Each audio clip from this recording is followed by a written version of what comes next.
This meeting to order. Under disclosure of pecuniary interest, we have two items by Councillor Smith and Councillor Stockwell, both the same item as it pertains to the closed meeting, and they'll be voting on all matters in open session. Moving on to deputations, petitions, and public meetings, we have none today. Item number 4 on the agenda, unfinished business. We have the creation of the business plan for the beachfront properties, the after-hours clinic, per diem policy, and consideration regarding additional funding for the calling of G&M. And those items are for unfinished business. Any questions or comments from committee on those items?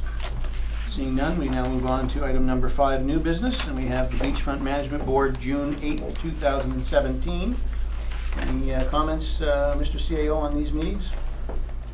Thank you, Mr. Chair. No, there's just a series of minutes from the Beachfront Management Board. The Beachfront Management Board meets every 2 weeks. As per the terms of reference, the minutes are to come to Committee of the Whole. During the summer period, we didn't have any Committee of the Whole meetings, so that's why they're here today for presentation to committee, because this is our first regular Committee of the Whole. Thank you, Mr. CEO. So I'll read through each, I'll go through each motion first, and then if you have any questions on those motions, I'll ask for questions after I read the motion, members of the committee. So moved by Councillor Ego and seconded by Councillor Smith. Resolved that the Committee of the Whole meeting received the June 8th, that the Committee of the Whole received the June 8th, 2017 Beachfront Management Board meeting minutes from the Chief Administrative Officer as circulated. Questions or comments? Seeing none, Madam Deputy Clerk. Thank you, Your Worship. With the motion having been read, we'll call for the vote. Councillor Belanger? In favor. Deputy Mayor Bifolchi? In favor. Councillor Bray? In favor. Councillor Ego? In favor. Councillor Smith? In favor. Councillor Stockwell? Favor. Mayor Smith? In favor. The vote is 7 in favor and 0 opposed. The motion is carried. Thank you. And moving on to item 5B, moved by Councillor Smith, seconded by Councillor Ego. Resolved that Committee of the Whole received the June 22nd, 2017 Beachfront Management Board minutes from the Chief Administrative Officer as circulated. Questions or comments on this meeting? Seeing none, Madam Deputy Clerk. With the motion having been read, we'll call for the vote. Councillor Belanger? In favor. Deputy Mayor Bifolchi? In favor. Councillor Bray? In favor. Councillor Ego? In favor. Councillor Smith? In favor. Councillor Stockwell? Favor. Mayor Smith? In favor. Vote is 7 in favor and 0 opposed. The motion is carried. Thank you. And item 5C, again, the Beachfront Management Board, July 6th, moved by Councillor Ego, seconded by Councillor Smith. Resolved that the Committee of the Whole received the July 6th, 2017 Beachfront Management Board meeting minutes from the Chief Administrative Officer as circulated. Questions or comments? Councillor Bray? Thank you, Mayor Smith. I just had a question about that meeting. I know that the Beachfront Management Board went in camera to discuss an issue, and we were told as council that was there to attend the meeting that we weren't able to attend the in-camera session, and I just wondered if we could get an opinion on that, maybe from the closed meeting investigator. So I wasn't there for that meeting, Councillor Bray, so I'm going to let the CAO respond to that question. Thank you, and certainly we can obtain an opinion. In fact, excuse me, I do have an opinion from the town solicitor on that, so I can certainly share that with members of council, and if need be, we could go to the closed meeting. Any other questions or comments? Seeing none, Madam Deputy Clerk. Thank you, Your Worship. With the motion having been read, excuse me, we'll call for the vote. Councillor Belanger? In favor. Deputy Mayor Bifolchi? In favor. Councillor Bray? In favor. Councillor Ego? In favor. Councillor Smith? In favor. Councillor Stockwell? Favor. Mayor Smith? In favor. The vote is 7 in favor and 0 opposed. The motion is carried. Moving on to item D, again, Beachfront Management Board, July 20th, moved by Councillor Ego and seconded by Councillor Smith. Resolved that the Committee of the Whole received the July 20th, 2017 Beachfront Management Board meeting minutes from the Chief Administrative Officer as circulated. Questions or comments? Seeing none, Madam Deputy Clerk. The motion having been read, we'll call for the vote. Councillor Belanger? In favor. Deputy Mayor Bifolchi? In favor. Councillor Bray? In favor. Councillor Ego? In favor. Councillor Smith? In favor. Councillor Stockwell? Favor. Mayor Smith? In favor. The vote is 7 in favor and 0 opposed. The motion is carried. And item number 5E, Beachfront Management Board meeting of August the 3rd, moved by Councillor Stockwell and seconded by Councillor Smith. Resolved that the Committee of the Whole received the August 3rd, 2017 Beachfront Management Board meeting minutes from the Chief Administrative Officer as circulated. Questions or comments? Seeing none, Madam Deputy Clerk. With the motion having been read, we'll call for the vote. Councillor Belanger? In favor? Deputy Mayor Byfolchi? In favor? Councillor Bray? In favor? Councillor Ego? In favor. Councillor Smith? In favor. Councillor Stockwell? Favor. Mayor Smith? In favor? Vote is 7 in favor and 0 opposed. The motion is carried. And last but not least, item number 5F, Beachfront Management Board, August 31st. Moved by Councillor Stockwell, seconded by Councillor Smith. Resolved that Committee of the Whole received the August 31st, 2017 Beachfront Management Board meeting minutes from the Chief Administrative Officer as circulated. Questions or comments? Madam Deputy Clerk. With the motion having been read, we'll call for the vote. Councillor Belanger? In favor? Deputy Mayor Byfolchi? In favor? Councillor Bray? In favor? Councillor Ego? In favor. Councillor Smith? In favor? Councillor Stockwell? Favor. Mayor Smith? In favor. Vote is 7 in favor and 0 opposed. The motion is carried.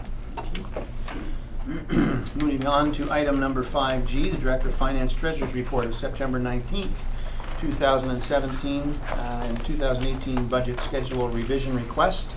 It's moved by Councillor Smith and seconded by Councillor Bray. Resolved that Committee of the Whole recommend to Council that the October 17th, 2017 Committee of the Whole Budget Committee be postponed to October 24th, 2017, commencing at 4 p.m. Questions or comments? Madam Deputy Clerk? Oh, sorry, Councillor Smith? Just a comment, I really appreciate the meeting being moved, that we have a hospital planning meeting that day. Amendment. Thank you, Councillor Smith. Councillor Stockwell? Yeah, Mr. Mayor, October the 27th, the 4-year operating and 10-year capital forecast due from staff. We'll be meeting on the 27th? Is that what's being recommended? Sorry, the 24th? 27th. Where are you reading from? Page 2. Turn the page. Page 2 of the agenda? Oh, the report, I'm sorry. So the question is there to be a meeting on the 27th? The intent is that, because we are moving from the 17th to the 24th, so we should still be, that date should still be fine. Okay, so I that's fine, but I will not be in attendance because I got surgery on the 26th and just be a post-op on the 27th. And then post op. So I'll be out of town.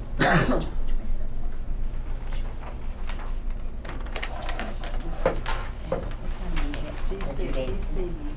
This is just a due. I mean, that shouldn't hold up the meeting, Mr. Mayor. I'm just telling you that I won't be available. Meeting is the 31st. Sorry, the 27th, the CEO is indicating the 27th is the due date for this 4-year operating capital to be due back to council by, so the date has not been set. Madam Treasurer, have we set a date then for that? There is no meeting on the 27th. Good. It's just a due date for staff. Fine. So the meeting just moves to the 24th from the 17th. All right, so That was the question. all right, thank you. Thank you. Thank you, Councillor.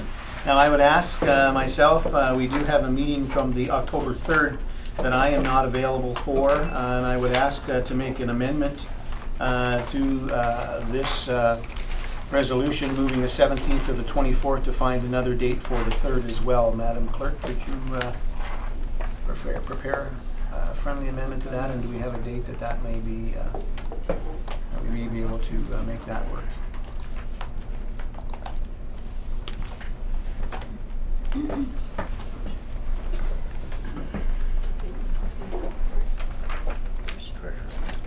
Madam Treasurer, have a seat. Thank you, Your Worship. I just wanted to mention that meeting could be moved to October the 10th, but in moving these meetings, we also then, from staff's position, request another date to be moved as well, and that would be the October 31st meeting would need to move to November 7th. So those are the proposed dates that could accommodate the schedule. So then we'd move the 3rd to the 10th, the 17th to the 24th, and the 1st to the 7th. Sorry, the 31st to the To the 7th. 7th, that's correct, Your Worship. Okay, thank you, Madam Treasurer. Everything's over by 1 week.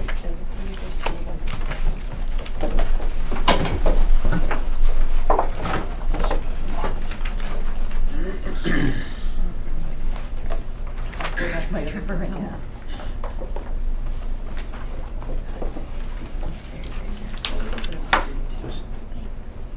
Councillor Belanger? So on November 7th, there is, according to mine, there was already a meeting schedule. So is that just replacing the normal order of business? We had a committee of whole meeting scheduled for 4 o'clock on the 7th. So we would just add this to that meeting, I'm assuming, Mr. CAO or Madam Clerk?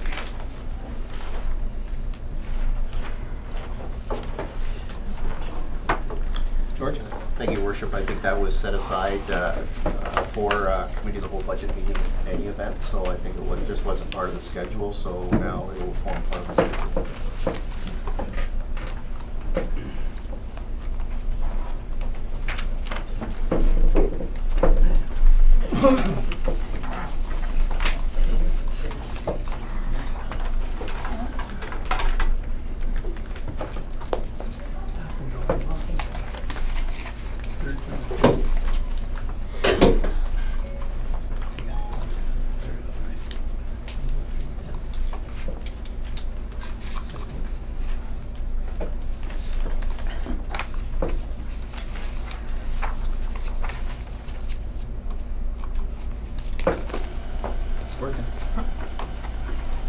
Councillor Smith? Thank you, Mr. Chair. I just wondered if the treasurer or the clerk could repopulate our calendars so that we've got the ones canceled that are canceled.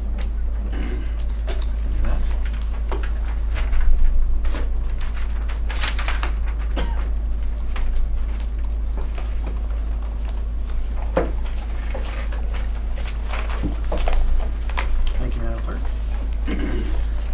All right, so we have a friendly amended motion here, moved by Councillor Smith, seconded by Councillor Bray. Resolved that Committee of the Whole recommend to Council that the October 17, 2017 Committee of the Whole as Budget Committee be postponed to October 24, 2017, commencing at 4 p.m. And further, that Committee recommend to Council that the October 3, 2017 Committee of the Whole as Budget Committee be postponed to October 10, 2017. And finally, that Committee recommend to Council that the October 10, 2017 Committee of the Whole as Budget Committee be postponed to November 7, 2017. Councillor Smith, Councillor Bray, are you okay with that amendment? All right, Madam Deputy, questions or comments? November 7th. Madam Deputy Clerk. Thank you, Your Worship. With the motion having been read, we'll call for the vote. Councillor Belanger? In favor? Deputy Mayor Bartolci? In favor? Councillor Bray? In favor? Councillor Ego? In favor. Councillor Smith? In favor. Councillor Stockwell? Favor. Mayor Smith? In favor. The vote is 7 in favor and 0 opposed. The motion is carried. Great, thank you. Moving on to 5H, Director of Legislative Services and Clerk's Report dated September 19th, moved by Councillor Stockwell and seconded by Councillor Smith. Resolved that Committee of the Whole recommend to Council that staff be directed to bring forward the draft bylaw and related appointment policy along with the draft bylaw related to committee and board appointments to the September Council meeting for consideration. Questions or comments? Madam Deputy Clerk. With the motion having been read, we'll call for the vote. Councillor Belanger? In favor? Deputy Mayor Bartolci? In favor? Councillor Bray? In favor? Councillor Ego? In favor.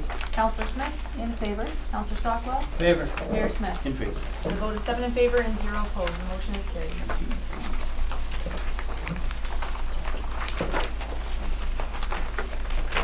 Item I, 5I, Director of Legislative Services, Clerk's Report dated September 19th, moved by Councillor Bray and seconded by Councillor Smith. Resolved that Committee of the Whole recommend to Council that it select IntelliVote Systems, Inc. as the vendor for the provision of internet and phone electronic voting services for the 2018 municipal election at a cost of $110 per elector for e-voting and $1.25 per elector for voter letter production and postage as a single source phasing action under the procurement policy. And further, that staff be directed to bring forward the related agreement and authorizing bylaw to an upcoming council meeting for consideration. Questions or comments? Madam Deputy Clerk. With the motion having been read, we'll call for the vote. Councillor Belanger? In favor? Deputy Mayor Bartolci? Go ahead. Oh, in favor? Councillor Bray? In favor? Councillor Ego? In favor. Councillor Smith? In favor. Councillor Stockwell? Favor. Mayor Smith? In favor. The vote is 7 in favor and 0 opposed. The motion is carried. Thank you.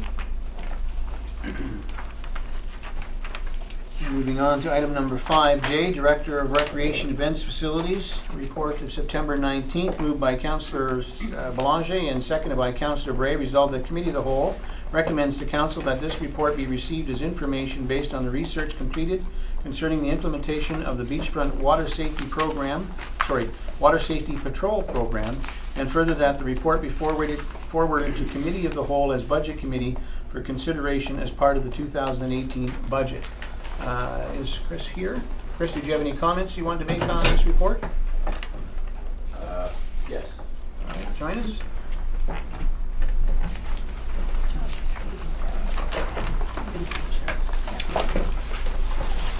Welcome, gentlemen. The floor is yours. Thank you. Well, Josh Pallas is with me as well today, and should we move forward with this initiative, it's more than likely that it will be housed under the Recreation Department for his leadership. This is a preliminary report, and we have not fine-tuned every piece of the ultimate program. Obviously, we're looking for direction today, but I think in summary, we have looked at a number of different communities in Simcoe County, and as well as the City of Toronto. It seems as though our situation is somewhat unique with the wave action and the size of Wasaga Beach, etc.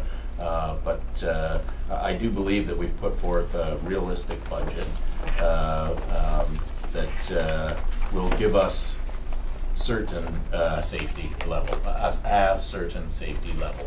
And beyond that, the idea is to refine this, and a key point in this report is that we would have our program audited by the Life Saving Society to ensure that we have set ourselves up for success. So beyond that, I would welcome questions, and definitely Josh and I have dug into this quite a bit over the last few weeks at the latter half of the summer. Thank you, Chris. Anything to add, Josh? No, I think a program of this nature would definitely have an impact on the beachfront, and you know, like Chris said, we've done a lot of research and expanded even some of the research down into the states to see what they're doing on some of the bigger waterfronts. So we have a pretty good idea of what's out there, and like you said, we're able to answer any questions you may have. All right, Councillor Stockwell. Well, really, it's a question of you, Mr. Chairman. I'm opposed to this. Should we have that debate today, or is this simply moving it to the budget and we'll have the debate there? I would suggest we move it forward to budget. Let's get the final costs and everything in on this before we have that debate. If you wish to make a statement today, Councillor, I'm fine with that. But I can save my comments for the proper time, and if budget's the proper time, then I'll do that. all right. Deputy Mayor Byfolchi. Thank you. I'm going to make my comments now because I think while we're working through the budget process, staff is really trying hard to bring down costs and things like that. So I think we should be having it now. I don't think we should be moving something forward if there's not support for it. It's my understanding that there's been 8 drownings over the past 8 years, and none of them have occurred in the area that's being proposed for this program. I certainly don't want to minimize the loss that families have had with the drownings, but I don't believe that what's being proposed in the report will have the effect that some are hoping for. Being a beach town, I believe that we do need to do better to educate, inform, and warn our swimmers about the dangers along our beachfront and the river, not just a small section that's being proposed. So I don't support the options in the report. I do support staff coming up with a program to educate all beachgoers, regardless of what area they choose to visit. I'm not a fan of signs, however, I do fully support putting as many signs as big as they need to be in areas such as the mouth of the river, so that no one can mistake the dangers of going in the water there. And regardless of what decisions are made today or during the budget, I think the mouth of the river needs to have huge signs that actually scare people, just to get the message out there to them, because we're not proposing any lifeguards or anybody there, and that seems to be the area that needs the most attention. So for those reasons, I won't be supporting moving it forward. Thank you. All right, Councillor Eagle. Thank you, Mr. Mayor, through you. I agree with the Deputy Mayor to the part as that I think we should be focusing more on the mouth of the river, and I think that there should be more responsibility put on the MNR, maybe in conjunction with working with them as a town project, but most of our incidents over the years have been at the mouth of the river and not at Beach 1 and 2. So I think that there should be more study put into this to find out exactly why. First of all, I'm kind of surprised that I see that the MNR dissolved this, and here we are talking about it back up again. And that's one question I'd like answered. But I also think that we have to look very seriously. Most of our fatalities are at the mouth of the river, and I think we should be concentrating on that first of all. Thank you. Did you forward this to all members of council? So I'm just, maybe to help us along the way here before you comment, Councillor Stockwell, the CAO handed this to me as we came in, and in addition to the 20th Street issue this past Saturday the 16th, where we had a 67-year-old drownage at Beach Area 3, I'll just give you the dates when we've had drownings, a total of 9 now, since 2009. 2009 was in the bay on River Road East, and this was in the winter time. A young man unfortunately perished there. In 2009, we had a drowning in the river at the Main Street Bridge. In July of 2010, we had a drowning in the river at Beach Area 1. In July 2012, a drowning again in the river at River Road East. In the bay, but at River Road East. August 2015 was in the bay at Beach Area 1, east of Spruce Street. August 2016 was in the bay at River Road East. And on July 2017, we had 2 drownings at the same time in the bay, again, River Road East. And then, of course, this last one, September 16th, in the bay at Beach Area 3. So there is we have had drownings in the area we're talking about, but I would agree that a good half of them are River Road East, the other side of the mouth of the Wasaga for sure. So just for information, Councillor Stockwell. Mr. Mayor, just on that subject, earlier this year we had a very brief discussion, and it came about as my having a discussion with the new chap in charge of the OPP, this Mr. Brown. What's his rank? Detachment commander. He's an inspector. Yeah, Inspector Brown. And we had that discussion at the Vimy Ridge situation at Camp Borden, and we were talking about the drownings, and council would be doing something. And he came up with the idea of saying, you know, what would be a good idea would be have a couple of large electronic signs on the beach that could be used for advertising, etc. And when there was a missing child, you know, it could be put on the alert, and everybody on the beach would be looking for the missing child and maybe getting out of the water and what have you. I thought that was a good idea. When we came back to council, I raised the point, and I was told that the matter would be referred to staff to bring forward with the overall signage. So if that is happening, if that's coming back to us, it should be at the time we're having this discussion at budget, because I think, in my mind, that's a much better idea than getting into what is being proposed here. And that, as I said, I would prepare to discuss that at budget, whether we do it today or not, but I'm certainly in agreement for what the comments today have been made. But I think that we should be also aware that we should investigate the concept of the electronic signage. That made sense to me. So as I read this this motion, at the end of the day, should this motion pass today, staff will go on, they will build this into the budget, we'll come back to us for further debate and discussion. If this fails today, Madam Clerk, correct me if I'm wrong, then it goes no further. It's finished today. Is that correct? So I think maybe it was Deputy Mayor by Folsey who rose that.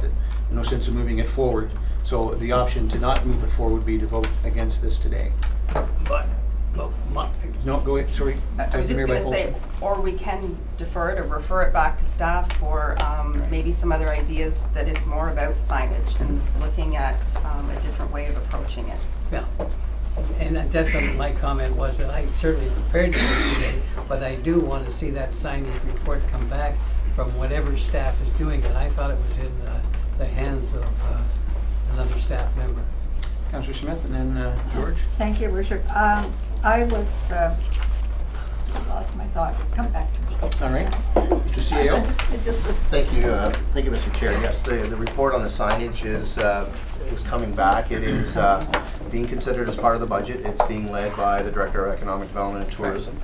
There are two components to the signage program he's proposing. There is the gateway signage, 3 new gateway signs, and then 2 signs at the beachfront for the type of thing that you were talking about. So that will be coming forward as part of the budget discussions. Councillor Smith? Thank you. There were a couple of suggestions within the equipment and capital equipment needs that I thought could be still part of what we're looking at. I'm specifically referring to the first aid station. We have no place for first aid unless I haven't seen it on the main beach area, and beach areas 1 and 2. And I think they used to go to the fire hall when the fire department looked after the fire hall from there. And I think I would like to see somewhere a first aid station down there. And I think we can look at a couple of other things that might make sense. I'm not sure, you can correct me if I'm wrong, but we were thinking putting a post with a buoy on the pole. I don't know if that happened or not. We added more of those this summer in conjunction with the MNRF, but we could do more of that as well. Okay, so that would have to be in a separate motion, or maybe direction to staff when they come back, if they could include some of these things, or maybe through the beachfront management committee is where the first aid station would be down there. All right, Councillor Belanger? Yes, I had some thoughts on this, but more related to our desire to more and more create Wasaga Beach as a family-friendly environment, and that I think, given our budget challenges this year, when I saw $250,000, it was, a little scary, but I'm thinking more of a smaller supervised area that families with younger children could use. And I can tell you that I've been on the beachfront where I have taken children that have wandered quite far from their family and sort of coached them back to shore. I couldn't believe how far, some of the waves could knock over a small child. I think we've been fortunate up till now. But I think it's, whether it would happen this year or in the future, I would like a better understanding of, how a safer supervised beach, attracts families, and what that means from a marketing perspective. And obviously, if we save one life, it's worthwhile. But I don't think it has to be the expanse of Beach 1 and 2. It could be a much smaller supervised area. So. All right, Councillor Bray? Thank you, Mayor Smith. A couple of comments. I thought the report was great. It had a lot of detail, and it really gave us the kind of the meat and potatoes. When this first came to us in 2015, I think we were told it would be about 70,000. So I think to recognize that it's 250 is good. And I think it does need a bigger discussion. Do we want a safety patrol as a marketing benefit to Wasaga Beach? Because if we do, then there's a different budget that this maybe could be coming from, rather than just a safety. And again, I think signage is really important. And maybe looking back, I think the ministry might have some reports about accidents that happened before and after the lifeguards were on the beach many years ago. So that might be a report that we could maybe look at before we make big decisions. So everyone's had a chance to speak to this now. What I'm hearing is that perhaps we refer this report back to staff to garner as much information as we can with respect to lifeguards versus signage, more information that maybe we can gather from the MNRF, as Councillor Bray has indicated, prior to and after lifeguards.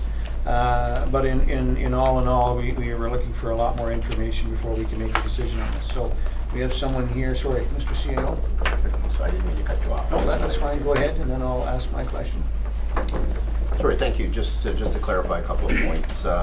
First of all, the area that's being proposed is about 600 meters of shoreline, beach area 1. So that length of shoreline.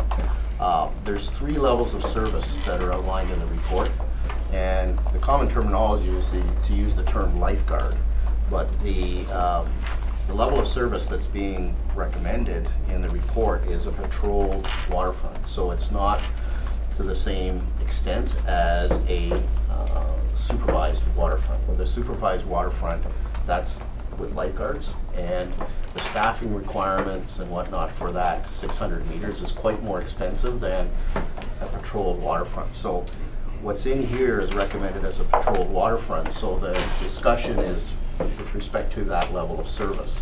from a staff perspective, we can gather the reports and bring that back. But for budget purposes at this particular point, for budget consideration, what staff are working with is this figure of $250,000. If council wanted to proceed with a different level of service, that would be something that staff would appreciate an indication now, because that would generate a whole other scenario with respect to budget implications, because to provide that first level of service that's outlined there, the staffing is quite more intensive, and we haven't gone to that depth in terms of looking at the cost of that. We looked at the cost of a patrolled waterfront as defined by the Life Saving Society.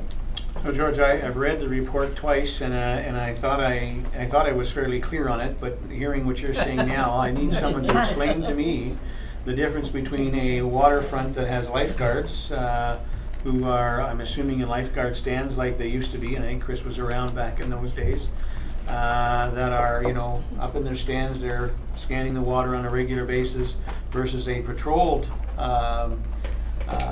lifeguard or area. Patrolled waterfront. Patrolled waterfront, thank you. Please help me understand the difference. So are these now some people who are on the ground walking back and forth scanning the water? They're not in towers, they are in towers. Give us the nuts and bolts here, gentlemen. Chair, I'll do my best. So I think the most elevated level of service where we would interact and apprehend potential drowning situations. A lifeguard is someone that's not only active on a chair scanning the water and the beach, but going up and proactively talking to parents. We would have a backfill system so that a second person could fill the chair when that person was off the chair, and try and intercept people before they get into trouble, and ongoing communication. In Toronto, they have 32 chairs and 32 rowboats. And the rowboat is more or less, once we have a couple dozen people in the water in a lifeguard's area, they then move to the rowboat where they can sort of sustain an 8-hour shift but interact with swimmers. Our waterfront is that much shallower, and we have a fairly sizable area. And this is our apprehension with using the term lifeguard, because the typical standard for a lifeguard is to a 100-meter run on top of a 100-meter swim on top of a 100-meter tow. This is the standard. The City of Toronto tries to be within 75 meters of a hazard. So there was a line in our report that talked about potentially pulling in our buoy line or creating it. So the ideal would be a buoy line. We will never see a buoy line in Wasaga Beach. The wave action at sand makes that impossible, but there is a good chance that we would have a buffer between our no boat zone or the traditional designated swimming area in the main end, and bring it into a shallower 75 to 100 meter distance from our towers. So that is a lifeguard, and I have been somewhat avoiding the word lifeguard program, because without the blessings of the Life Saving Society, we may well not be able to be within that saving distance to all of our participants on a regular basis, and especially based on the bather load. And I did put a paragraph in there about the counting, and to give some context, the City of Barrie counted 30,000 bathers in their Centennial Beach waterfront, which is about 300 meters. The designated area, which is guarded, which is probably about a third of where our 75 meters would go out to. 30,000 bathers in the entire summer. And I think we all know that we might get easily 1,000 people in this designated swimming area on any one day of our summer. And this is where we are cautious with the word lifeguard. So that brings me to tier number 2. And tier number 2 is a patrolled beach. And a patrolled beach is the traditional system that we remember here in Wasaga. Those patrollers' job was to stay on the tower and scan for hazards. Should there be a hazard that someone has to get off their tower and help someone recover who's struggling in the water, they would also have a boat that would back up, and the other guards would stay on their towers but be scanning. And the level of service that we had at that time was 7 towers from the boat launch to the end of beach number 2. So you can imagine this 600 meters is maybe a third of that distance. So if we're talking about 7 guards over 2 kilometers, this would be ultimately a patrolled beach only. But there is a standard that says, you know, your average lifeguard in Ontario or in Canada, because it's the Life Saving Society, may well have a challenge to swim out all the way to our buoys, which are at about a 5-foot depth. We would strive for 5 feet deep, but wave action changes our sandbars. And there was a significant physical testing component that I would strive to have, and it definitely would be part of our recruitment. But if we wanted to safely be able to do 100 meters, which is today's waterfront lifeguard standard, we would probably have to pull in this designated area and consider the bather loads that we were able to get to these swimmers. So that's patrol. And then there are also standards in the Life Saving Society waterfront standards that talk about, or guidelines. They are only guidelines, not laws. These are only guidelines. But that talk about a staffed beach and then a completely unsupervised beach. So we could do varying degrees, but I think our capacity, even within this 600 meter area, is most likely a patrolled beach. Yeah. So it sounds to me like anything else in this day and age versus 15 years ago is much more complicated and certainly much more difficult to do, no doubt. And they did use the word patroller back then. It was the beach patrol, the M&R beach patrol, and it was because of those standards. They weren't within 100 meters. So predominantly we're looking at to have what we used to have, no better, and if anything, it may not be as good as what we used to have. Is that a fair statement, Chris? We are trying to design something in this 600 meters that is as close to a lifeguarded beach as possible. I don't know the stats on drowning. I think it's an interesting question. We would strive to understand that from the M&R, but I do think that during the hours that the lifeguards were on duty, they were a fairly proficient operation, and it would take us some time to build that tradition. And we're talking 600 meters of beachfront, which is beach area 1, I think you mentioned, not including beach area 2. And so when you talk 100 by 100, 100, and 100, we're talking 600 meters by 100 meters out maximum. So they have to be able to swim that 100 meters, run 100 meters, swim 100 meters, and tow back 100 meters. Pull the person home to safety. So at a 600 meter length of beach, and bear with me, but I'm trying to understand how many guards or how many towers, if you will, or stations we would require on a 600 meter beach. I'm assuming you then need 1 tower every 200 meters, is that? I think at least 150 to be safe. Okay, absolutely. so 1 tower. Because when you start to consider the hypotenuse discussion, the City of Toronto uses 75 meters as their standard. A tower every 75 meters. That's correct. Okay. And that's the same with the smaller supervised beach areas in Simcoe County as well. But 600 would be the largest in Simcoe County. So ideally, if we wanted to cover all 600 meters of beachfront, we would be looking for 6 towers to be at 100 meters. That's right, or 4 at 150. Yeah. Okay, yeah. And then it poses the question about what do we do when there's someone in distress beyond here? Do we sacrifice this level of service? I think that's a no-brainer that yes, we would obviously always help someone in distress, but we have to be organized and go back to our policy when it comes to as situations unfold beyond that area.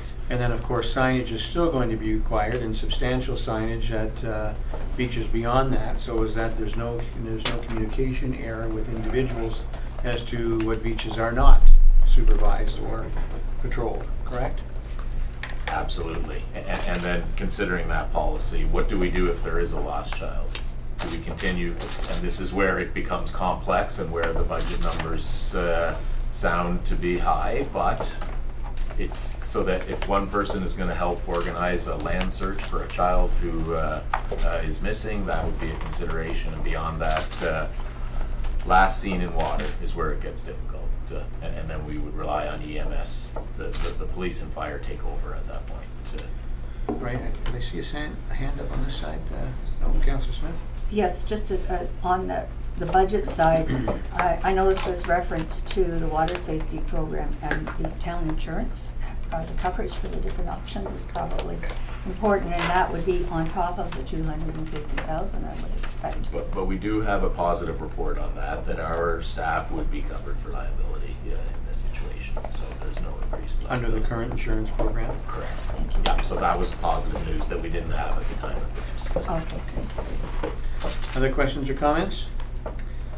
So again, I'm hearing around the table that we want more information. I think more detail as to, I'd like to see personally staff narrow this down to what they believe is going to be feasible and doable versus the sky's the limit and here's the worst and best case scenario. What is feasible and doable within a reasonable amount of time, within a reasonable amount of dollars, and that come back to this council then for consideration with respect to budget. Am I getting that pretty close, council? Any additions to that? All right, I don't see anybody, so I'm thinking that we're good there. Clear on that, Chris? Yes, I am. All right, thank you very much. So we're going to refer this. Oh, look at that. No. So if you got this one, bring this one. So it is moved. Well, we'll need a second. Move in a second here. So the first, the original motion was moved by Councillor Belanger and seconded by Councillor Bray. Are you, do you want to have a look at this and move this motion instead before I read the original? Did you look at the motion? Yeah, it's the same one.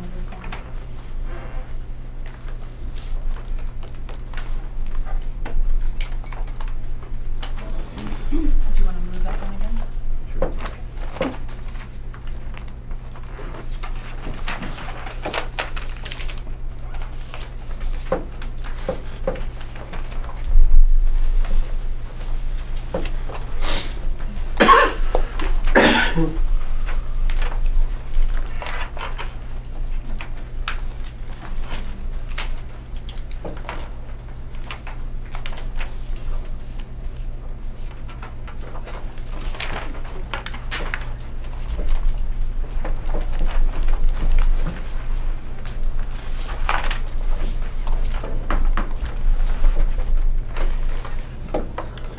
Thank you, Madam Clerk. All right, we have a motion moved by Councillor Belanger, seconded by Councillor Bray.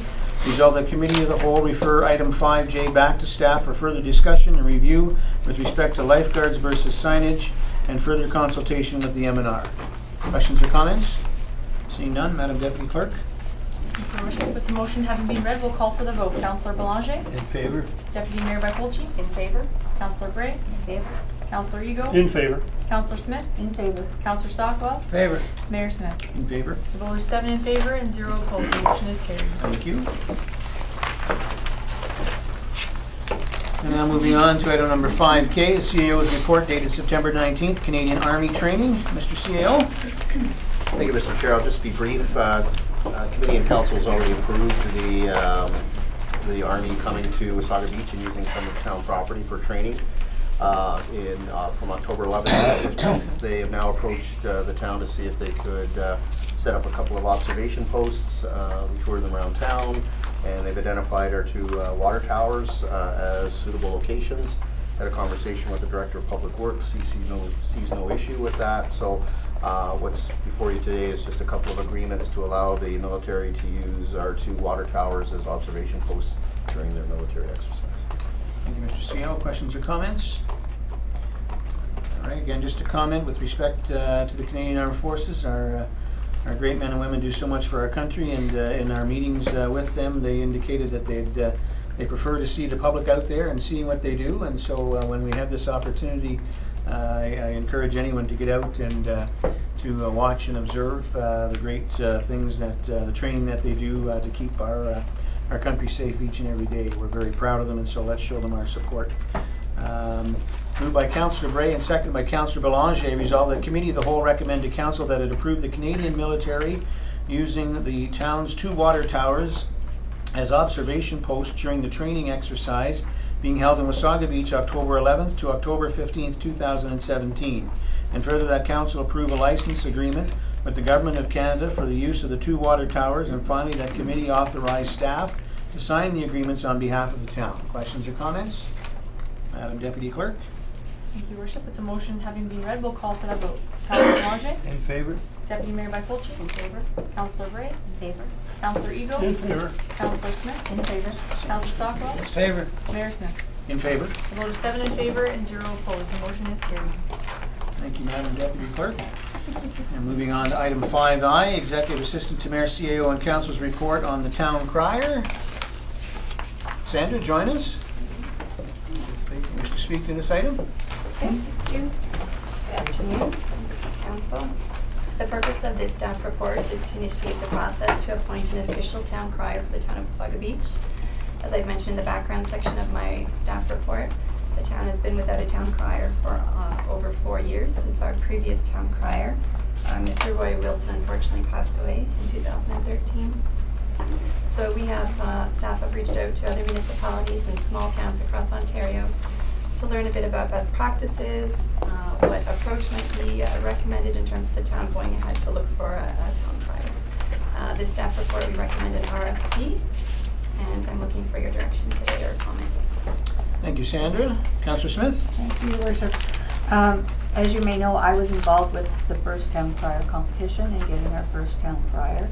There are a couple of things in there. I've already talked to our clerk about one of them, and specifically getting their own uniform. Once they were hired, the town paid for the uniform, and the town crier got to pick up what they would prefer. In this case, I don't think anybody is going to go into a competition spending money, which is quite substantial, on having a uniform made. For doing that, I think it needs to be easier for people, for the residents to qualify for this, and I think an RFP, if you want to spend some time with me, I'd be happy to talk to staff about how it was run in the past and how we came about it. But I just see a couple of red flags going up that's not going to be everybody, doing that and spending the money. So I would like maybe just to have a chat offline with the gals and see where we go from there. So the concern, Councillor, I just want to make sure I'm clear on this. Concern is that someone may be interested in becoming our town crier and want to try out for that. That's right. And in order to do so, at this point, they need to have a uniform, and that's costly. Yes. So we'd like to have them come forth. If they can speak, we can dress them up however they see fit. Yes, I think Mr. Wilson, in that case, he went and he chose an 1812 look, and the town paid. I think it was around $1,000 for his uniform initially, and then his wife Kate, of course, she made her own clothes. So I was concerned, we might lose a lot of candidates based on just the cost of that alone. And then the RFP, we just had an open house auditions one night, and anybody that wanted to come and try out could, without putting out an RFP. That was two concerns of mine that might turn people off. I'm interested, but I don't even know how to fill out an RFP for some of these people. So, some concerns that way. So, Councillor, you're recommending that instead of going to RFP, that we simply have tryouts, where council can all be present and hear the candidates, and then if a candidate is chosen that evening, we then can have them go forward for the uniform. Yeah, that's my preference. I think it saves a lot of money on advertising as well, but I think you'll get a bigger turnout. Well, I think we need to advertise it well, irregardless, Yes, because yes, I yes, think but not that's the RFP. important. We've got some big shoes to fill here. That's right. Mr. Wilson and his lovely wife did a phenomenal job, and I think they're actually missed at our events and in our community. And so I commend staff for bringing this forward and getting this back on track. So I'm not so certain that we can't just do a friendly amendment to this or amend this resolution in order that we can just move this forward tonight and get that started. Deputy Mayor Byfolchi, you get a comment? Thank you. I was just going to say I agree with Councillor Smith, and I think it's more about the personality and what they have to offer, and I think the costume can come later, and so I would second that amendment if need be. All right, so an amendment then, Councillor Smith, what I'm hearing, or perhaps you want to state what your amendment, you would like your amendment to be for the clerk? Is that we hold an audition, go through an audition process as opposed to an RFP process, and that the cost for the uniform, that uniforms do not be required for the competition. And then you wanted did you, correct me if I'm wrong, but you heard, I think I heard you say that in the past, then the town paid for that Yes. uniform. Do you want that included as Yes. well? Yes. Okay, all right. Any other comments, Councillor Bray? Just a question, when I read through, is there compensation for the town crier? Yeah, I believe it's, Sandra, go ahead. Yes, there is compensation. Right now in the budget, I think what's been paid in the past, for example, has been $150 per event. And that's based, I think, on the contract or the agreement that we had with the previous town crier. Have we reached out to other communities with the town crier to see what that amount is today? Yes, we've done extensive outreach. So we've reached out to other small towns and larger communities as well. I've looked at different contracts and received some, for example, from the town of Caledon, and so these fees, $150 per event, are in line with what other municipalities are currently paying. If I may, Your Worship. Councillor Smith? Ken Templeman, the town crier in Collingwood, was a big help, and he also got the guild involved. So the guild was helped during that process. And Ken Templeman was one of the judges, as a matter of fact. So we had a recognized town crier on the panel, and I just recommend that type of adjustment as well. Correct, and that's in the report that's in front of you right now, that Ken's actually, if we offered to invite him, has already accepted his participation. So you've covered that off, great. Other questions or comments while the clerks are working diligently here? Now, when you're done with this, we want you to yell it out loud.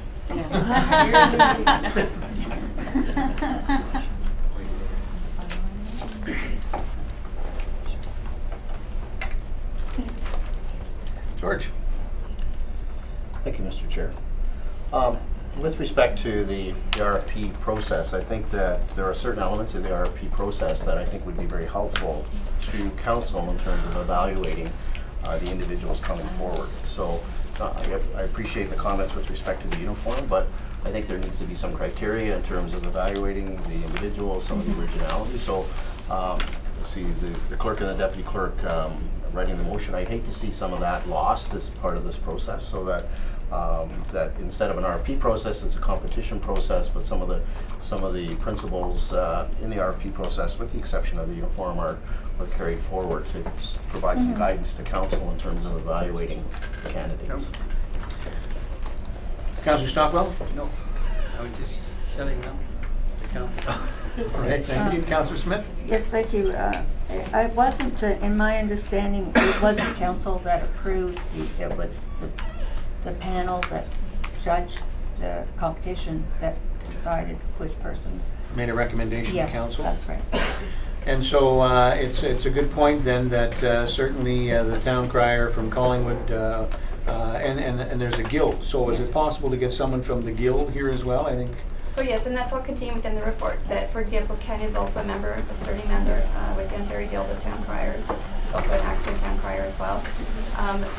A town crier doesn't become a member of the guild until they're appointed a town crier. So obviously, whomever, should council choose to appoint one, they would automatically become a member of the guild.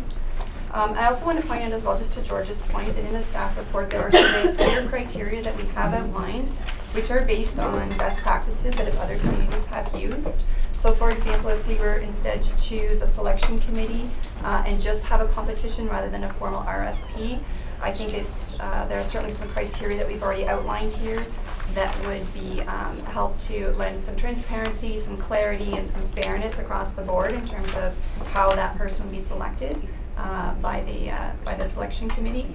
So I would bring your attention to those criteria that are here.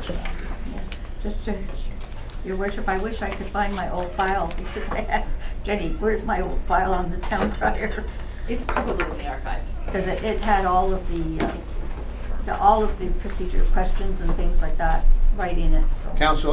Committee, I'm wondering if we shouldn't be just referring this back to staff to look at what we've recommended here today, to come back with a clear and concise policy procedure to move forward, so as that we cover what we've talked about here today, and we also make sure that we are selecting the best possible town crier we can. I don't know why I'm laughing, quite frankly. Deputy Mayor Byfolchi. I was just going to say, I saw a pouty face over there. She must have a really awesome recommendation she wants to read. So.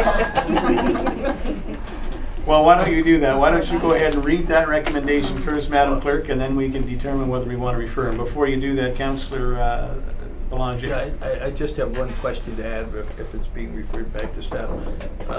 I'm 65 and I maybe have seen a town crier 3 times in my life, but is there a criteria as to how you decide what event you would use, and is there any criteria as to the duration or the activity within the event? Like, I mean, 150 doesn't sound like a lot, but we're a town that has a lot of events and want to have more in the future.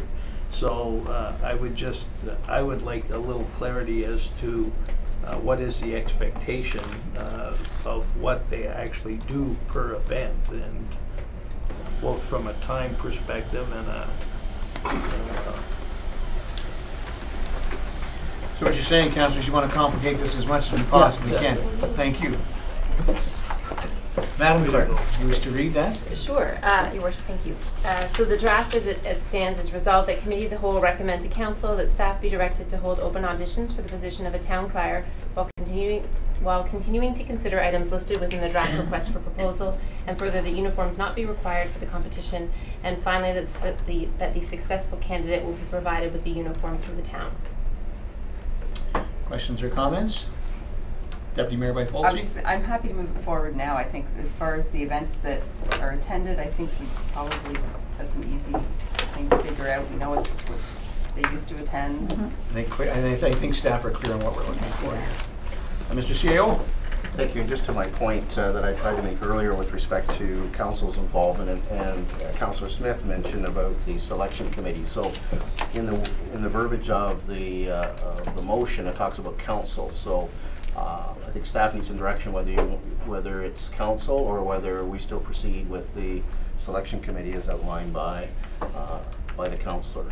And I'm prepared to respond to Councillor Belanger's question as well if committee would like. Go ahead, George. Yeah. So just based on historical practice, basically the town crier would attend significant town events at the request of the town. So there might be 3 or 4 events in a year.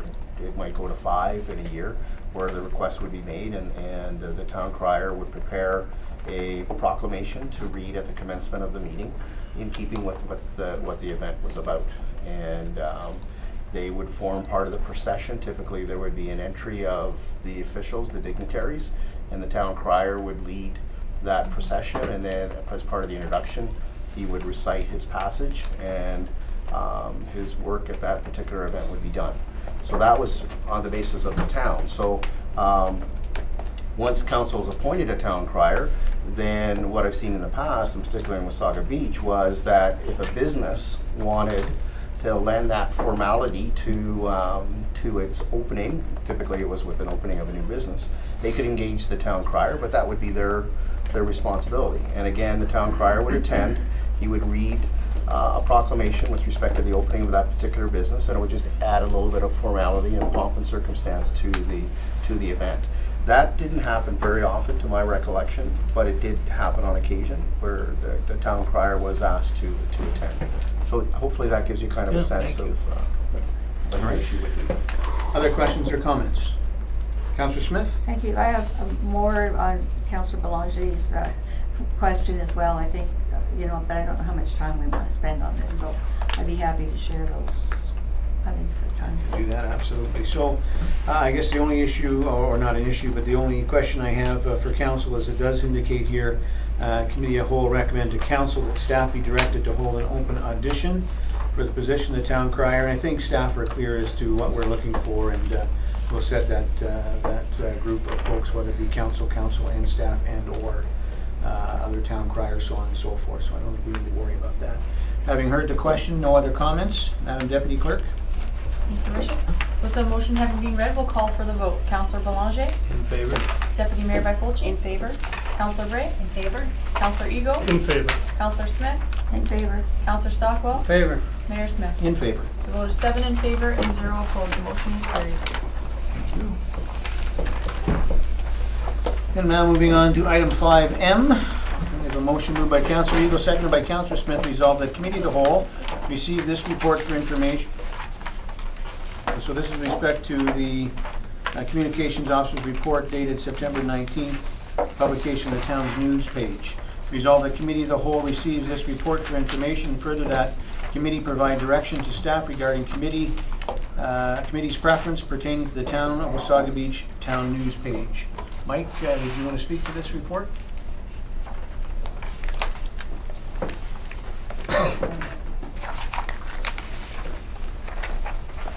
Thank you, Your Worship. You're welcome.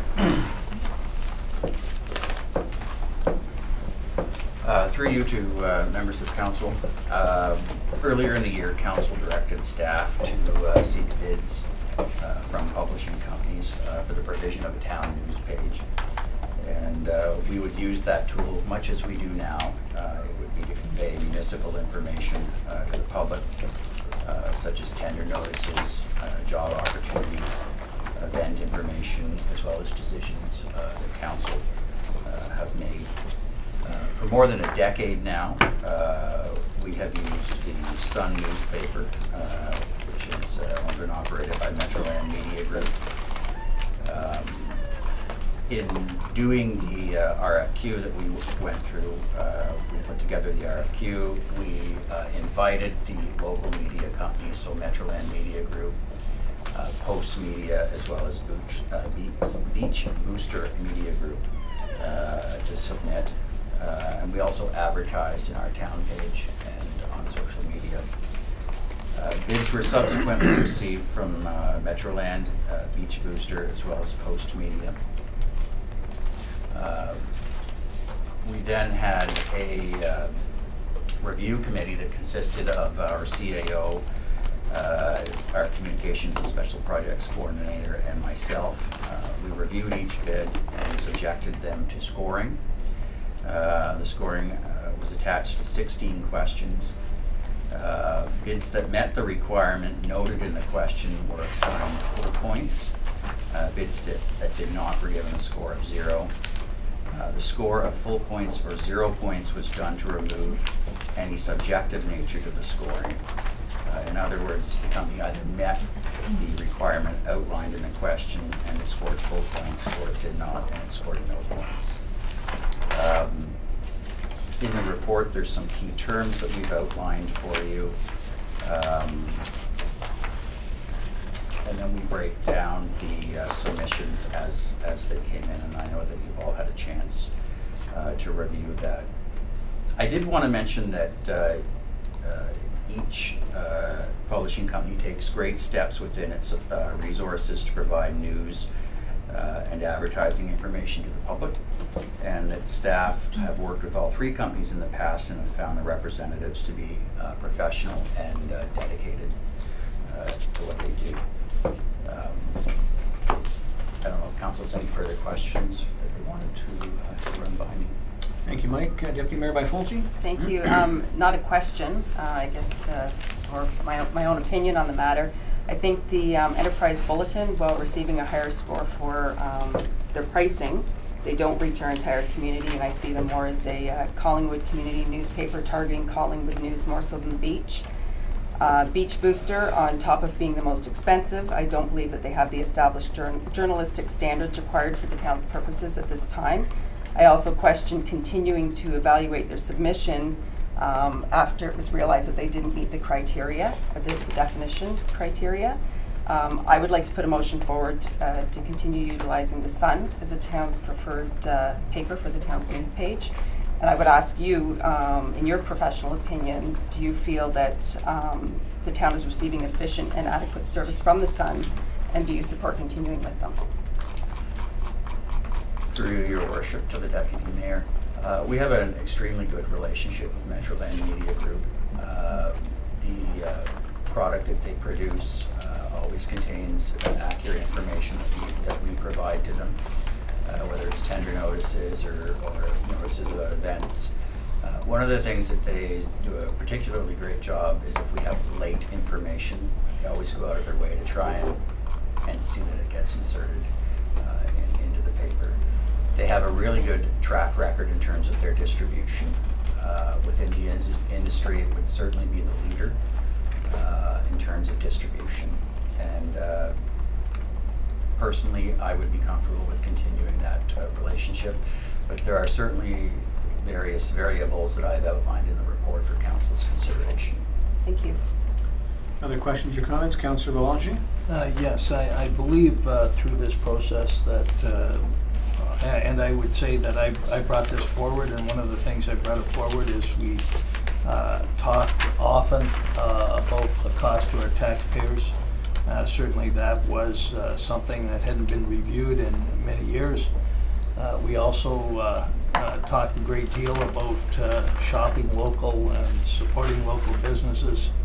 But the question I had related to the process. It was my clear understanding that the Enterprise Bulletin had indicated that they would meet the distribution requirement of every home at in this case, a much lower cost. Also in the scoring for our local, our true only local newspaper, although it is not a weekly today, it was also indicated that although they don't meet the requirement today, that effective to the start of the process or the start of the contract, that they would meet much of the requirement, which would substantially change the scoring. However, there is obviously a significant difference related to cost. And I think that was primarily due to the method of distribution, which did have some benefits. Certainly we have concerns through the years with papers being received wet, delivery during snow events. In some cases we have large segments of our community that have a bulk delivery and they have to pick up at a central place as opposed to be delivered to their home. So that, I just want to say there's many considerations. In addition to that, there was some added value that you indicated that was over and above the fact that there was a significantly lower cost with the Enterprise Bulletin. A matter of fact, to the fact, I believe it was my understanding that one of the components had contacted us and wanted to update their offer, so to speak, after they had seen, I guess, the agenda. So I think there is a strong case to give this very serious review, and I think that my suggestion would be that there could be a couple of options here as to how we proceed. In that the cost savings that could be had in the added value with the Enterprise Bulletin, but also the fact that would free up some monies to provide a higher level of support for our only local paper. And I had brought that up before. One of our papers made the decision to close an office here in town and to amalgamate that with an office in Collingwood. Certainly I think there would have been an opportunity to do the reverse, to close the office in Collingwood and amalgamate it with the office in Wasaga Beach. And I think as a council we should demonstrate a level of support for true local business and local employment. So I am leaning towards an alternative to what we have today based on what I'm seeing. Other questions or comments? Councillor Bray? Just a quick comment on the shop local concerns that Councillor Belanger raised. I know whenever we have builders coming to town and we want to encourage them to use local trades, we at the table have decided that it's not something we can impose. It's businesses are in business to make money, and if it's more efficient to operate from one office instead of two, it's not up to us to mandate it in our requirements that they have a local presence or that they hire local You know, there's building sites, and I know they can bring electricians up from the city cheaper than they can source reliable electricians locally. And we still want the building to happen here, so we don't, make that a stipulation of our contract. Councillor Belanger? Yeah, it is my understanding that today, there are many goods and services that we purchase as a town that we could purchase significantly cheaper if we decided not to purchase closer to home or locally. Everything from business cards to any number of things that we do try to, is within our reason or within reason to support our local businesses. Thank you. Councillor Smith? Thank you, Your Worship. I just want to say something about the beach booster. I know that he isn't a member of the newspaper association because you have to be weekly and he's bi-monthly. I think Joe Biggerstaff has done a wonderful job, local, getting information out in his newsletter that he has done, and I think we owe him a great debt of thanks for all of the work he does for us. I would like to see us maybe try to use him for advertising more often, for events or what have you, because he does do a great job in promotion, both online and the radio show and all the other medias that you have. My issue with the Sun versus at the Enterprise Bulletin is that at Park Place we have to go to the rec facility and pick up the papers. A lot of people prefer the Enterprise Bulletin because they feel like they're getting the total news on the beach, and the amount of copies of the Enterprise Bulletin that are left in the rec place are gone very quickly. They've increased the number, but they're going through them, so people think we don't get it. One recommendation I have is if it did go that way, that they provide home delivery in driveway to whatever in plastic bags to the residents of Parkbridge properties to make sure everybody gets a copy. Some people over in the new subdivision, New York Avenue and that, they don't always make it over to pick up papers right away. And the Enterprise the Sun has done a great job for years. I do note that they have their sign over at Stonebridge, but it basically, and no offense to Ian there, is that people just think it's a information around flyers, and I think that's a concept that a lot of people would agree with. It doesn't. I don't want to get into the editorial dispute. I think there's some issues that we've had in the past, and that both sides of the story aren't always presented. I think the editorial coverage we're getting. Councillor, I'm gonna stop you there, okay. And let's try and keep this to the financial, yes, the business at hand. And and so I do agree that with the one quote that we got, is that with the questions, is that we do get added value. There is an in-kind benefit that's being spoken about in their proposal, and I think that maybe perhaps to solve some issues, we just look at a one-year trial and see if we notice a difference in the coverage. And so that would be my recommendation. Great. Any other questions or comments, Deputy Mayor Byfolder? Thank you. I think I'd just like to point out that I think over the years, Wasaga Sun has probably done a lot of free advertising as well for us, in kind, whatever you want to call it, for different events and things. So I think we need to recognize that as well. Thank you. Other questions or comments? Councillor Eagle? Yes, thank you, Mr. Mayor. I just have one. I understand the scoring system, and I'm not disputing it at all, but I think that maybe some consideration should have been taken into the Beach Booster, as they are a local paper. I'm talking about the scoring. They're trying to become a weekly newspaper, and this was their opportunity. There was many things in here that maybe they couldn't score on because they've never done this before. But I think that we have to give them some consideration in the future as to, their capabilities.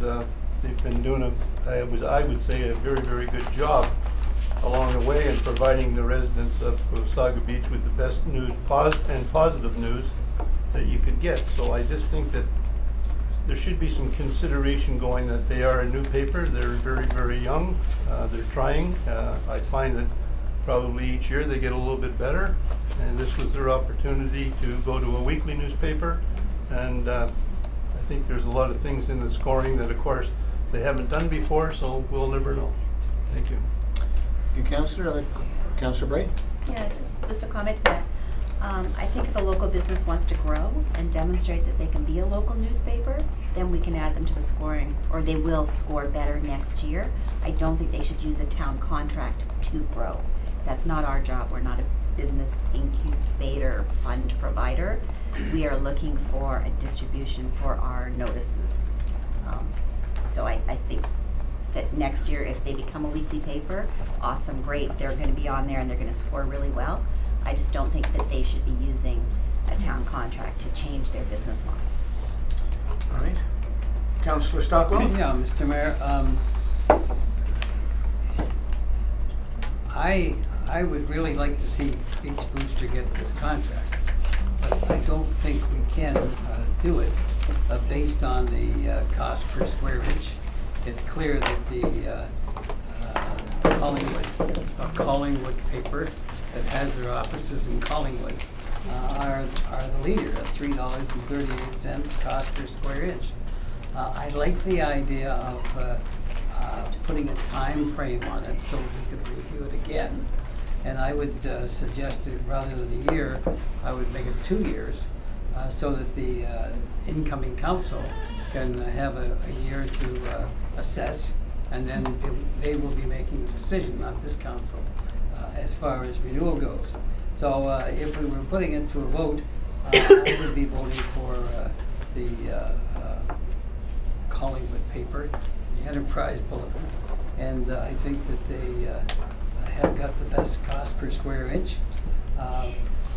Sure, they're not in town, but the only one that is in town is Beach Booster, and I don't see them getting a lot of support considering the cost they've submitted.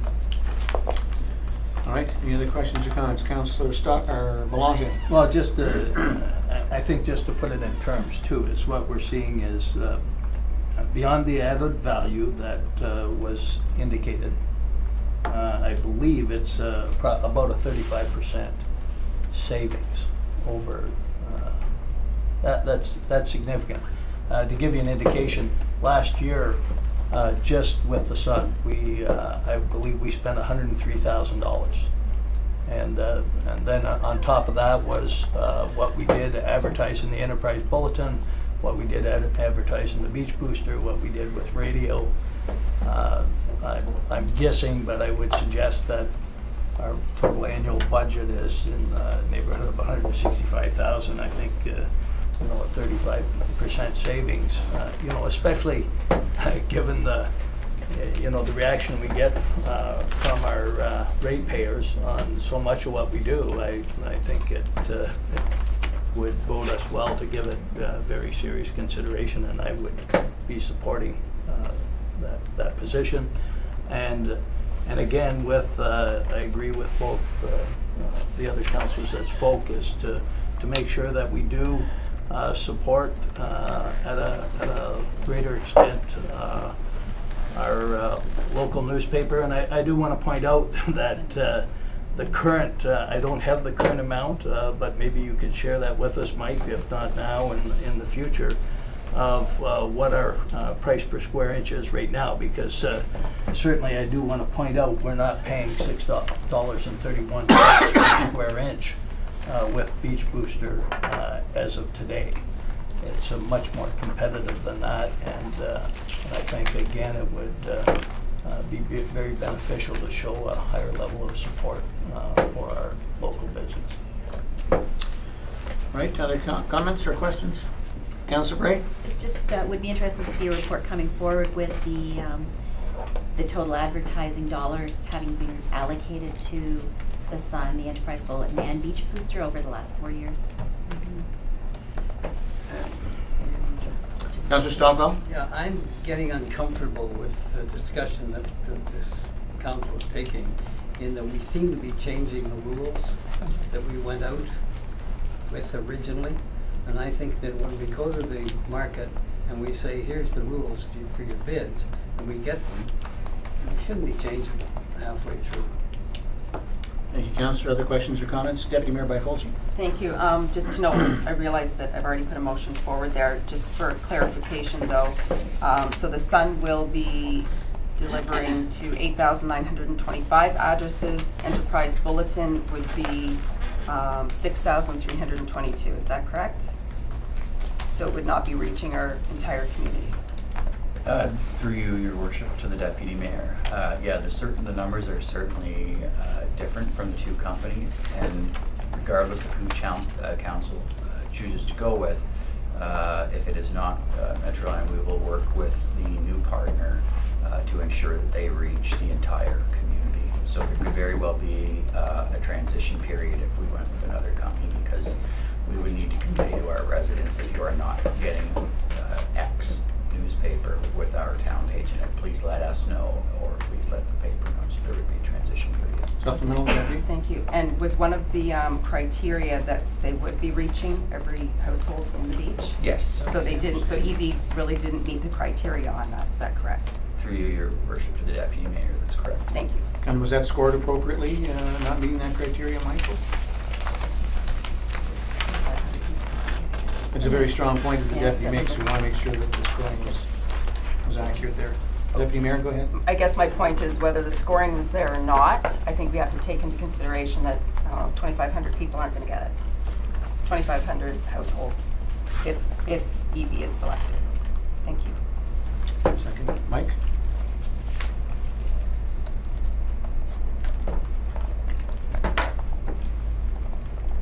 Through you, Your Worship, we asked that that the companies indicate on a map where they were responding, where they were delivering the papers to, which they did do.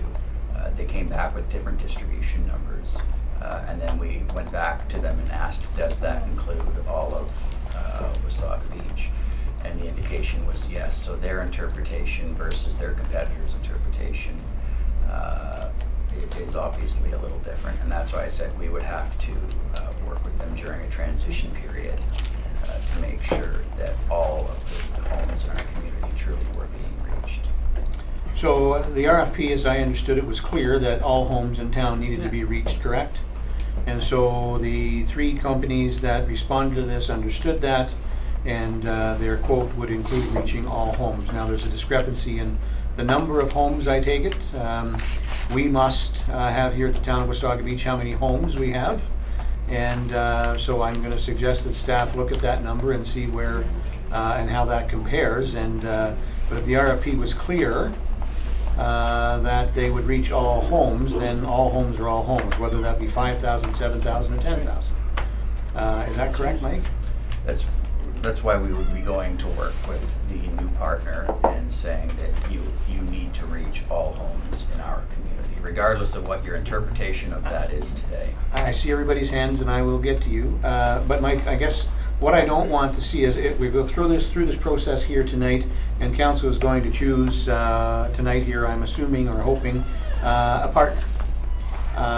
Then staff are going to go back to that partner. What I don't want to see is staff have to come back to this committee next month or next week and say, well, we've gone back to that partner now, and they're saying, well, no, if you want us to reach this many homes, now the price is this much. That's right. So what I need to be clear on, this committee needs to be clear on, Mike, is that these prices that are quoted, the scoring that was assessed against each of these partners, we are clear that those partners, based on the dollars we see on this paper today, are going to reach every household in the town of Wasaga Beach, whether it's 5,000 or 10,000.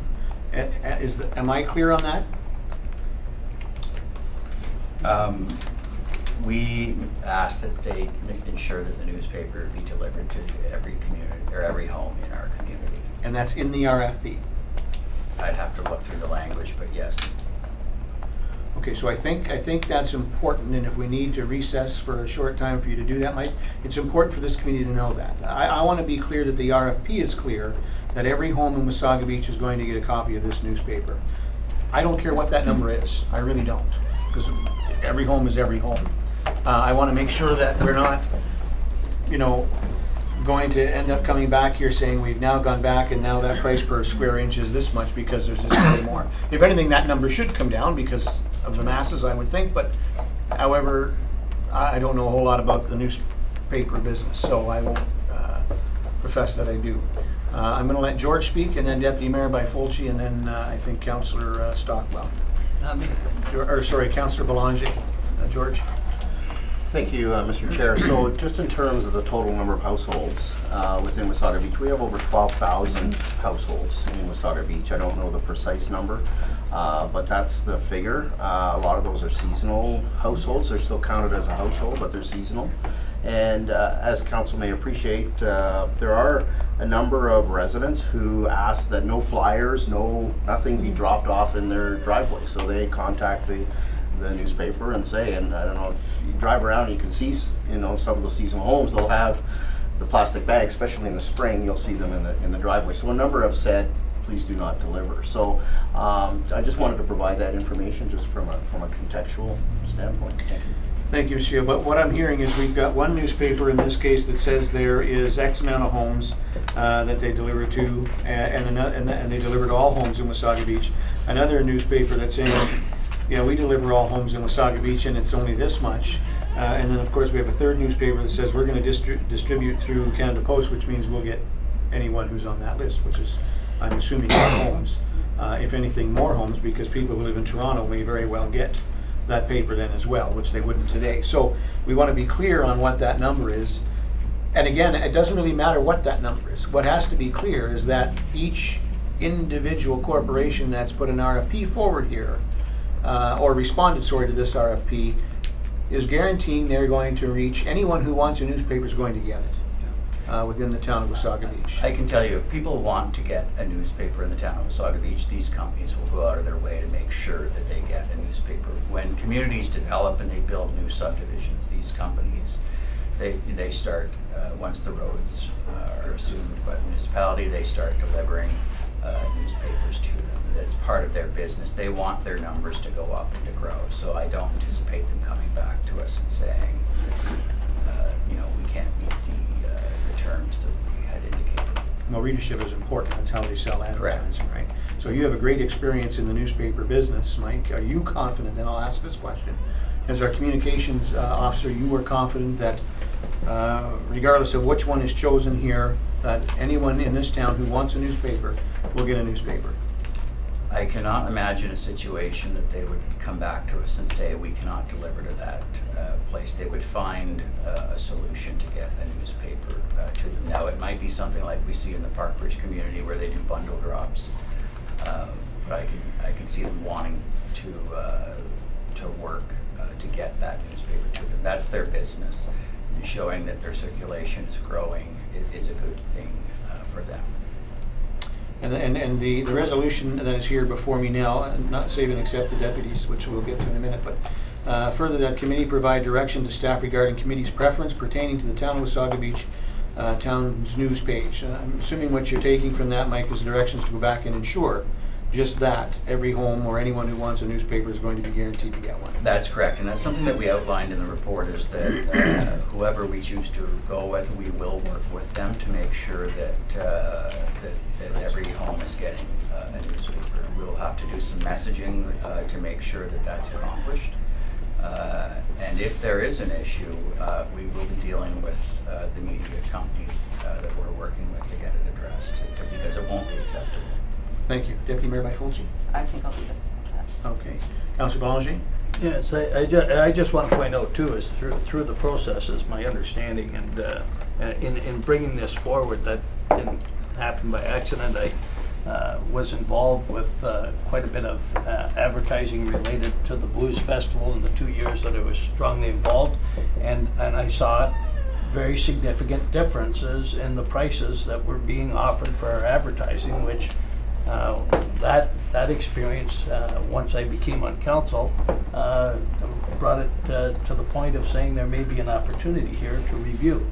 But I agree also, this should be a one-year contract.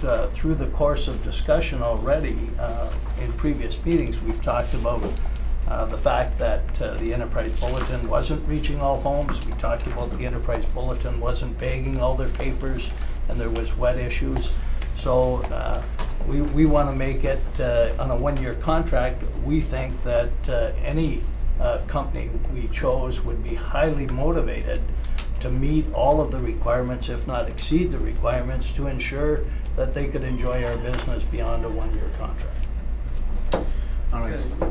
Councillor Stockwell? So is the question of 1 year versus 2 year going to be put on the table?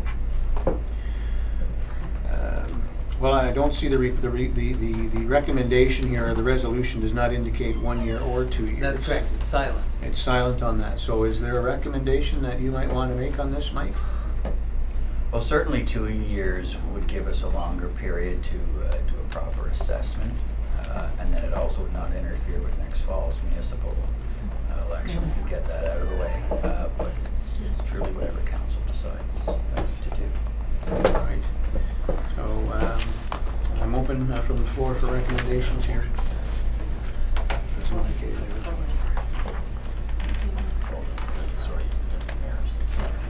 Before I read this, Deputy Mayor, did you want to put a time frame in there, or? No, but if I could just speak to something that was just raised, I do have concern doing a trial period during an election year when we are expecting every household to get a paper, when I'm seeing here that 2,500 people might not. That's an important time frame that I think needs to be considered, and to switch something like that now, it's just another concern for me. So for me, no, I'm comfortable with my motion as it is. All right. Councillor Ego? Mr. Mayor, Mr. Jennings here has said that every household will get a newspaper, or else we won't deal with them. I mean, I agree with the Deputy Mayor, there's 2,500 discrepancy, but part of the condition is that every household will get a newspaper. So under that basis, I gotta go along with what he's saying. Councillor Stockwell? Well, I was the same. Staff has answered the question that every household is going to get a newspaper, no matter who gets the contract, and I'm comfortable with that. Just so that we have a clear understanding, I would put an amendment to the motion that we're going to read and talk about a 2 year. After 2 years, there'll be a review. So an amendment to the amendment? Yeah. I'll look to the clerk for that. Sorry, I'm sorry. You're right, Deputy Mayor by Fulci, the standalone motion. All right, well, let me read Deputy Mayor by Fulci's motion first, and then we can carry on. Moved by Deputy Mayor by Fulci, seconded by Councillor Bray. Resolved that Committee of the Whole recommends to Council that the Town of Wasaga Beach continue using Metroland Media Group, The Sun, as a local source of media publications for the Town of Wasaga Beach. Questions or comments?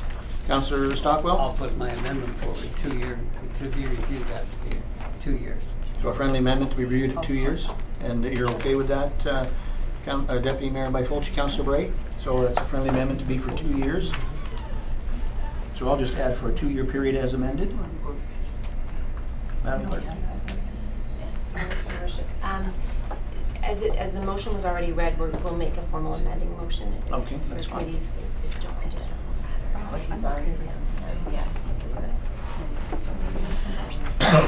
So then we'll go to the amendment first. So, Mr. Mayor, just so we understand it, so should this carry, that's the decision, no further debate. That's correct. Fine. Councillor Belanger? Just again, because they threw in that this is to stay status quo. This is to select Metroland Media, which is the Wasaga Sun, Right. which is who we currently use, and the friendly amendment, or sorry, is this a friendly amendment, Madam Clerk? It's an amendment to the main motion. The amendment to the main motion is for a 2 year period.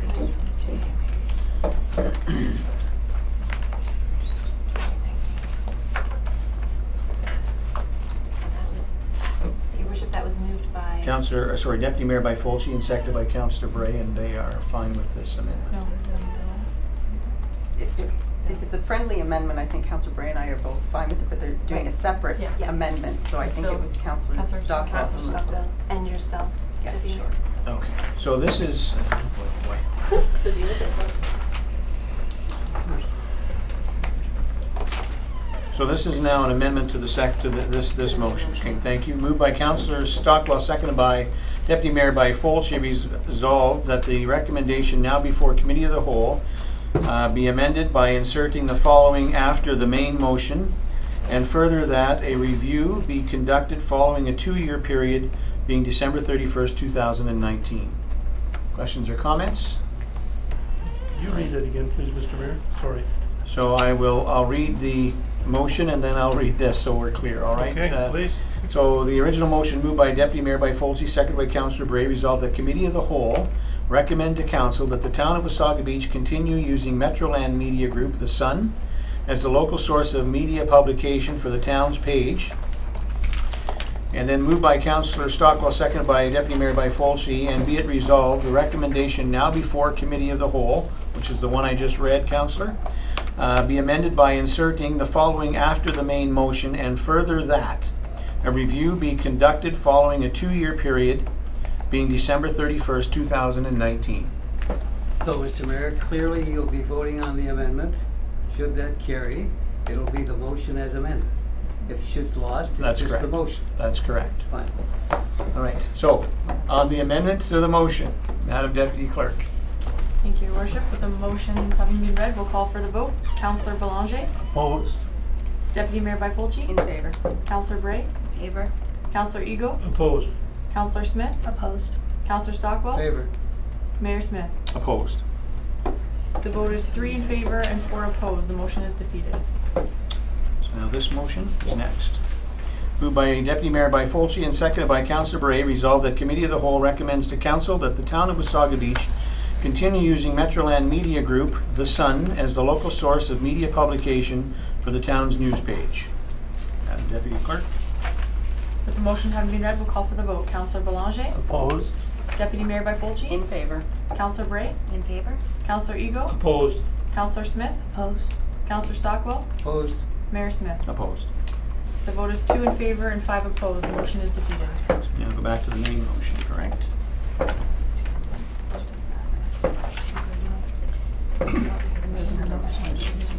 Right. So we now go back to the original motion moved by Councillor Ego and seconded by Councillor Smith.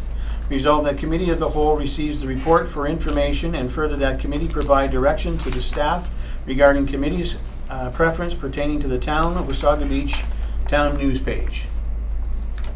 So, What is that? what is that? That was my question. What does that mean? So, Mr. CAO, you wish to try and explain this one? Thank you, Your Worship. Given the actions that council or committee has just done, I would suggest, Mr. Chair, that perhaps the Assembly consider a motion to award the RFP for the town's page to one of the other publications, either the Enterprise Bulletin or the Beach Booster. Councillor Stockwell? Also moved that it be awarded to the Enterprise Bulletin. And you wish to add any time frame to that, so we don't get into an amending motion, Well, Councillor? obviously, that's not going to carry, so I won't know. All right, Councillor Smith? Your Worship, I would move to put that amendment back on this one because my interpretation was we voted for the amendment, then it would have been it would have gone the other way. So I'm thinking that we need to have that motion with regards to the paper. So you're I was- indicating you want added for a 2-year period, is Yes, that correct? yes. Okay, so Councillor, you're going to move that we select, Well, I'll accept the amendment Okay. as part of the main motion. and seconded by Councillor Smith. All right. We'll let the clerk work their magic. Deputy Mayor Byfolchi? Thank you. While that's happening, can we get confirmation of what our RFP said? That it's every household, so that if this quote of 6,322 doesn't pan out, that we're back at this table and we're making a decision really quickly as to how to deal with this? What's the time frame to make sure that every single household is getting one? Because my concern is that 2,500 people in the East End is not going to get paper. Mike, do you need some time to look that up? So in our RFP documents here, I'm just looking at them here, it says the successful publishing company must provide verified circulation that indicates all residents and businesses are provided a copy of the publication. So it's a given. So that's clear, Deputy Mayor Byfolchi? Well, except for the fact that I would have thought that they would have contacted the town to ask how many households there were. I know in the past, the East End does not get the enterprise bulletin, so what is the time frame to make sure that that does happen before we say that they are in default? I think we need to be very clear on this. So as I understand it, Mike, when we leave here today, dependent on the decision, you will reach out to the successful proponent. You will make it clear the wording in the RFP and ensure that they are delivering to each and every household and every business within the town of Wasaga Beach. Is that correct? That's correct. And if they're not doing that, if they're not prepared to do that, you'll come back, and if they don't do that, that's an issue then for this council to deal with respect to the agreement. That's correct. I'm a little hesitant to put a time limit. We need to get an arrangement in place and give them some time to make sure that they're going to every home. But I can tell you that when it becomes apparent that this is an issue, we will come back to council if we have to go that route. So to that point, sorry, Mr. CEO, you go ahead. Thank you. I'm just going to follow up on what Michael's saying is that pending council's decision on this will go to council next Tuesday. There'll be an agreement drafted that Michael will be in conversation with the principals from the Enterprise Bulletin, and all these type of things will be outlined in an agreement that will eventually come back to council for approval. With respect to some of the information that was in the report today, plus the circulation that's been a topic of discussion. So Michael, you'll have those conversations and get those assurances before this gets to council for final approval, correct? That's correct. All right. Having heard that,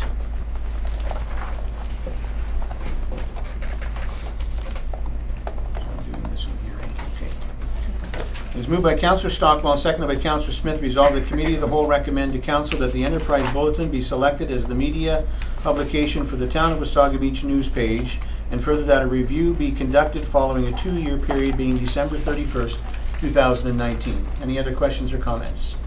Seeing none, Madam Deputy Clerk. Your worship, with the motion having been read, we'll call for the vote. Councillor Belanger? In favor? Deputy Mayor Byfolchi? Opposed. Councillor Bray?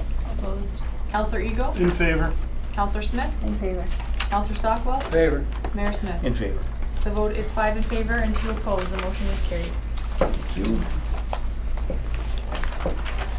And moving on the agenda to item number 6, items for future meetings and new items. We have none today, and we'll now take a 5-minute recess, ladies and gentlemen, then we'll come back and move into closed session.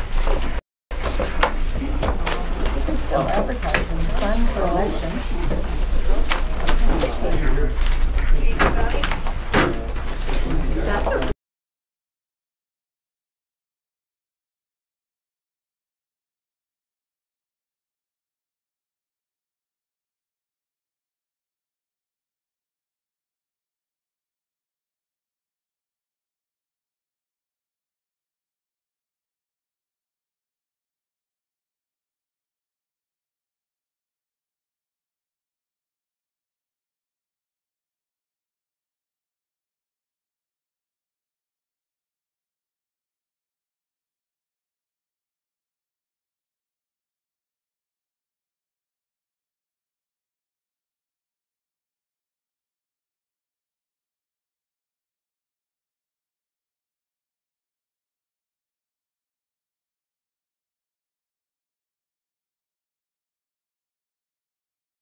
Councillor Bray, second by potential litigation. Questions or comments? Madam Clerk? Members of the council, you've heard the question. When I call your name, please answer in favor of the opposed. Councillor Belanger. So the motion to go into closed. Yes, in favor. Going into closed session. Deputy Mayor Byfold, in favor. Councillor Bray. In favor? Councillor Ego. In favor? Councillor Smith. Sorry. Councillor Stockwell. In favor. Mayor Smith. In favor. So the motion carries. Thank you, Councillor. So they just shut everything off.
good. To arise and report that council went into closed session with respect to a legal matter and have given a good conversation and debate, and have given clear instruction to our legal counsel as well as to the staff. So again, to Mike, you're clear on where we're heading, and the staff as well? Thank you. We have a motion moved by Councillor Belanger, seconded by Councillor Eagle. Resolved that Committee of the Whole confirms the direction provided to the CAO, the town solicitor, in closed session with regards to the water meter issues. Questions or comments? Madam Deputy Clerk? The motion having been read, we'll call for the vote. Councillor Belanger? In favor? Deputy Mayor Byfolchi? In favor? Councillor Bray? In favor? Councillor Ego? In favor. Mayor Smith? In favor. The vote is 5 in favor and 0 opposed. The motion is carried. Thank you. If there's no other comments or questions, this meeting is adjourned. Thank you.